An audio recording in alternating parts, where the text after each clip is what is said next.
Hi guys, welcome to my channel Exploring Physics with Priyanka Gautam, and our today's topic is Gauss law. So let's start with Gauss law.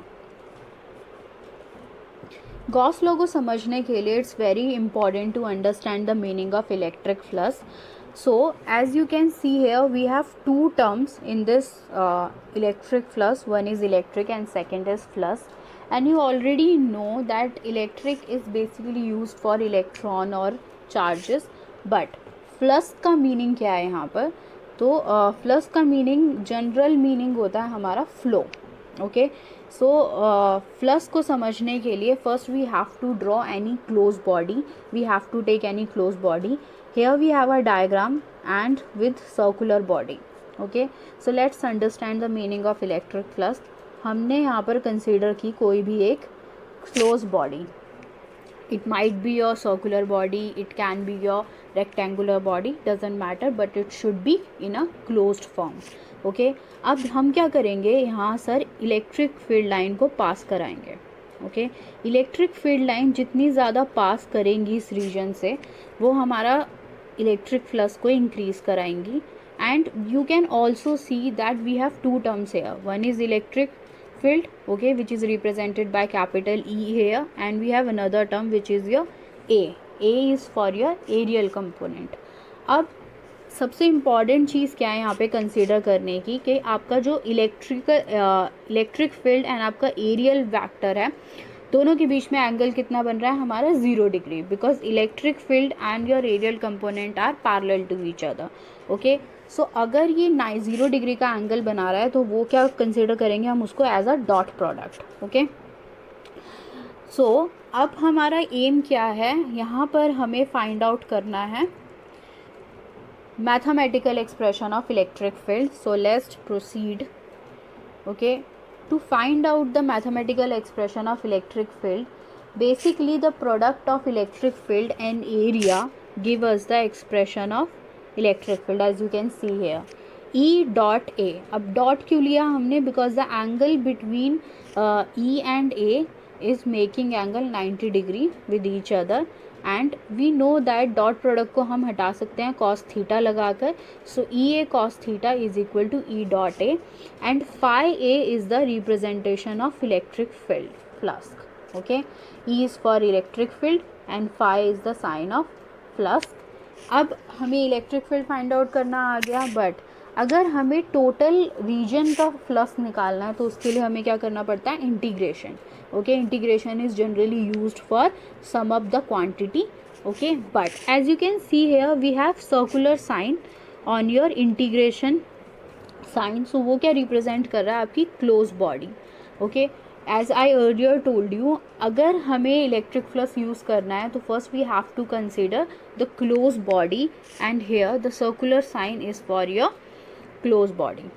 Okay, so as we now know the meaning of electric flux and we derive the mathematical expression of electric flux, so let's try to apply this electric flux for other quantities.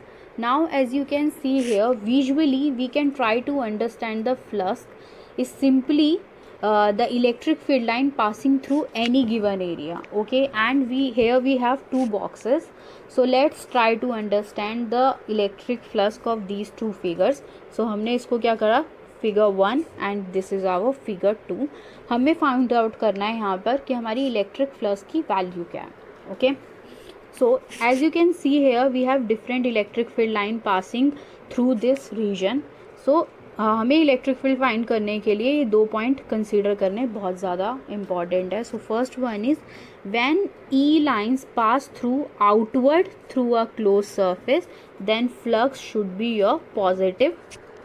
Okay, and when E line go into a closed surface, then flux is negative.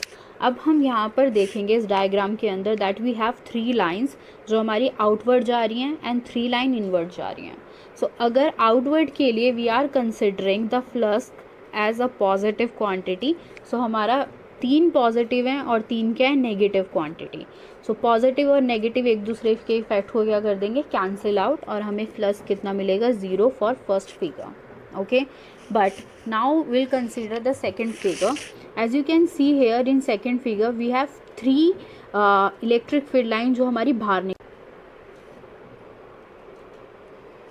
Now we're going to apply this electric flux for different type of bodies. So here we have a cylindrical body, as you can see, and cylinder के लिए electric flux found out करने के लिए, as you can see here, we have electric field lines. हमारा जो एक reason है, this first reason से वो क्या कर रही हैं, इलेक्ट्रिक फील्ड लाइंस अंदर जा रही हैं और एक से हमारी बाहर निकल रही हैं. Okay, and also we have to aerial component. एक हमारा इधर है DA एंड एक हमारा बाहर की साइड है, एक परपेंडिकुलर है हमारा इलेक्ट्रिक फील्ड के सरफेस से. So let's find out the total electric flux on this cylinder. So हमने क्या किया, टोटल फ्लक्स निकालने के लिए समेशन का साइन लगाया एंड φ1 + φ2 एंड + φ3 लिख दिया यहाँ पर हमने. अब E हमारा क्या है, पूरे रीजन में सेम है, तो हमने E टोटल E क्या ले लिया, कांस्टेंट. एंड A1 से जितना हमारी इलेक्ट्रिक एरियल कम दूसरे पार्ट पे है, तो हमारा A1 भी क्या हो जाएगा, A2 के इक्वल हो जाएगा. अब वी नो दैट φ = E.A और = EA cos थीटा. सो हमें क्या कंसिडर करना है, cos थीटा भी लेना है. सो फर्स्ट केस में as you can see here again DA is parallel to your E component, तो एंगल कितना हो जाएगा हमारा 0 डिग्री. एंड सेकेंड वाले केस के अंदर EA2 cos कितना हो जाएगा 180 डिग्री, बिकॉज एरिया और जो इलेक्ट्रिक फील्ड के बीच में एंगल बन रहा है वो हमारा क्या है 180 डिग्री. थर्ड वाला केस देखो, ये ऊपर वाला case, as you can see here the angle between DA and E is equal to 90 degree. तो cos 90 डिग्री हमारा क्या होता है 0. ओके, एंड cos 180 डिग्री क्या होता है -1 and cos 0 is equal to 1. अब हमने जब ये सारी वैल्यूज़ पुट कर दी तो हमारा यहाँ पे दो क्वांटिटी, ये 0 तो हट ही गया है एंड ये दोनों क्या हो गया, कैंसिल आउट हो गया, because one we have positive quantity and secondly we have negative quantity. So the total electric flux on this cylindrical body is equal to 0 degree.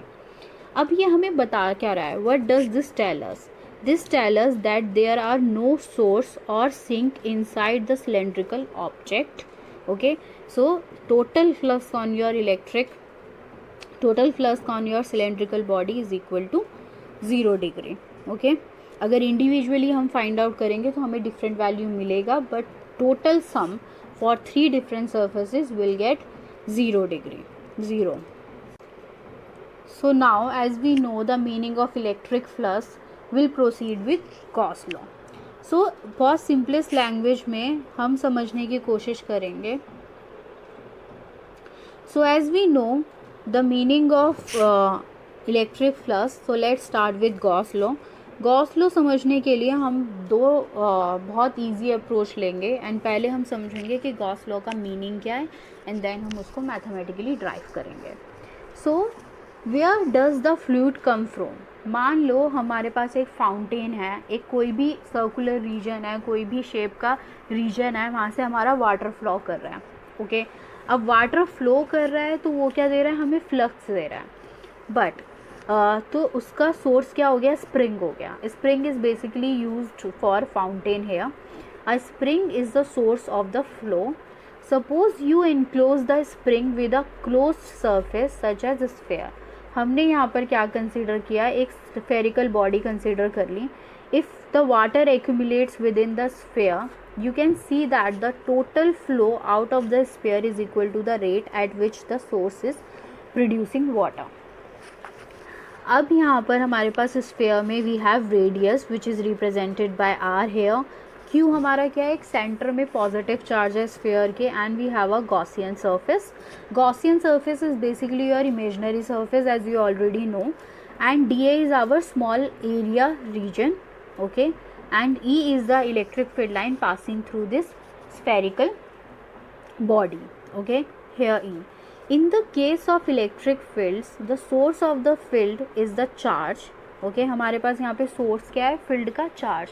We know that electric charge की inherent characteristic होती है कि जहाँ पे भी हमारा charge present होगा वहाँ पर हमारा इलेक्ट्रिक फील्ड होगा. So source is the ultimate charge of electric field here. So we can now say that the sum of the sources within a closed surface is equal to the total flux.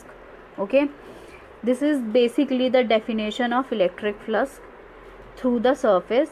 As I earlier told you that जो हमारा यहाँ पर Gauss law है वो actually में क्या है, Gaussian surface है जो हमने इमेजिन किया है, ठीक है, बिकॉज ये पॉजिटिव चार्ज का जो सोर्स है वो क्या है हमारा, एक स्फेरिकल बॉडी दे रहा है, आर रेडियस है हमारे पास डी ए, एंड ई हमारे पास क्या है, area and your electric field.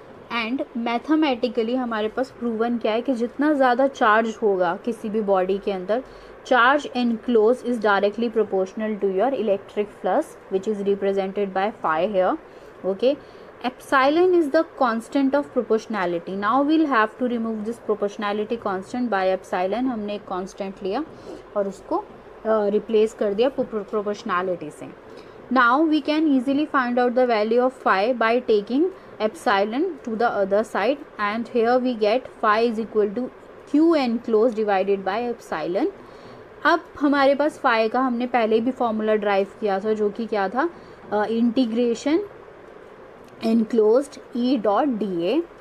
Okay, so our Gauss law is basically give us this representation. This is the final expression of your Gauss law. Integration of closed body E dot dA, charge enclosed your body divided by your epsilon naught, where epsilon naught is your constant. Okay, so Gauss law के through हम किसी भी closed body का, किसी भी circular body का, cylindrical body का, rectangular body का, लेकिन वो बॉडी कैसी होनी चाहिए, क्लोज बॉडी, हम उसका इलेक्ट्रिक फील्ड कैलकुलेट कर सकते हैं. We can also find out the total charge enclose by that body and area of that body. So that's why Gauss law is very important to find out all these things. Okay, now अब ये work कैसे करता है, Gauss law को हम अपनी use कैसे करेंगे. So let's start. Consider a positive point charge Q. हमने क्या किया, एक पॉइंट चार्ज बीच में कंसीडर कर लिया. For example this is our positive point charge.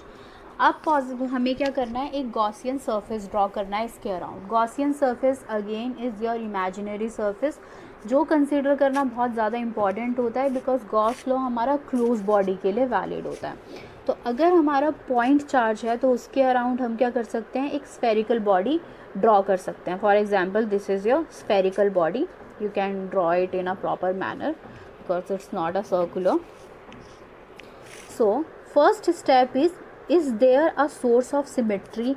हम पहले क्या चेक करेंगे कि हमारे पास एक कोई भी अगर चार्ज है, कोई भी बॉडी है, तो वहाँ पर कोई सिमेट्री प्रेजेंट है. तो अगर हम चार्ज है, अगर हम उसके around electric field lines draw करते हैं तो यू कैन सी दैट हमारी इलेक्ट्रिकल फील्ड लाइंस क्या जाएंगी, ऑल डायरेक्शंस में मूव करेंगी. Okay, so this direction give us the spherical symmetry. You then draw a shape in such a way as to obey the symmetry and enclose the charge. अब जो symmetry भी follow होनी चाहिए और charge को वो completely enclose भी करना चाहिए. In this case we enclose the charge with in a sphere and this surface is called a Gaussian surface. अगर हम ये सारी कंडीशंस को फॉलो करके एक सर्फेस ड्रॉ करते हैं, इमेजिनरी सर्फेस, उसको हम बोलते हैं Gaussian surface. Okay, so first step हमारा कंप्लीट हो गया. Now will look into our second step. What do you know about the electric field at all points on the surface.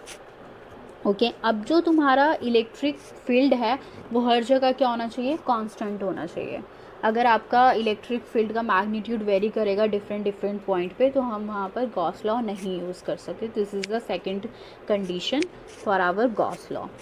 Now as we know the mathematical expression of electric Gauss law is given by this formula where your E is constant. So हमने integration से उसको बाहर ले लिया एंड integration में we have a areal component Q enclosed by epsilon naught. That's how we can calculate our electric field by taking this aerial component to the other side and by first solving this integration. Okay, I hope these points are clear to all of you. Thanks for watching, and the next video will be uploading soon. So stay in touch everyone and subscribe to my channel if you like it. Have a good day everyone.